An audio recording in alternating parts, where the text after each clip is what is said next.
महायुती सरकारमधले मंत्री धनंजय मुंडे यांच्या डोळ्यावर शस्त्रक्रिया झालेली आहे आणि आपण बघतोय की या ठिकाणी रघुनाथ नेत्रालय या ठिकाणी येऊन त्यांनी शस्त्रक्रिया केलेली आहे। डॉक्टर लहाने यांचं हे रुग्णालय आहे आणि या ठिकाणी येऊन त्यांनी ही शस्त्रक्रिया केली असल्याची माहिती मिळत आहे। सध्या तरी कोणत्याही संदर्भात माहिती जी आहे ती देण्यात आलेली नाहीये, मात्र 5 दिवस जे आहेत ते धनंजय मुंडे यांना आराम करण्याचा सल्ला देखील देण्यात आलेला आहे। धनंजय मुंडे यांनी स्वतः ट्विट करून याची माहिती दिली आहे आणि डॉक्टर लहाने जे पद्मश्री पुरस्कार विजेते आहेत त्यांच्याकडून ही शस्त्रक्रिया जी आहे ती सध्या करण्यात आलेली आहे।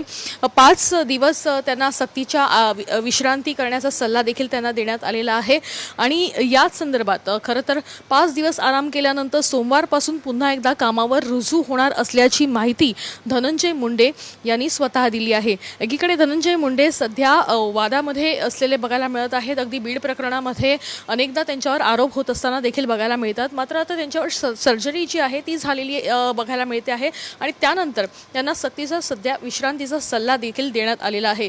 कॅमेरापर्सन अरविंद वैदेही काणेकर, साम टीव्ही न्यूज, मुंबई। देश विदेशातील प्रत्येक घडामोडींचे लाईव्ह अपडेट मिळवण्यासाठी आता साम टीव्हीच्या सर्व सोशल मीडिया प्लॅटफॉर्मला लाईक, फॉलो आणि सबस्क्राईब करा।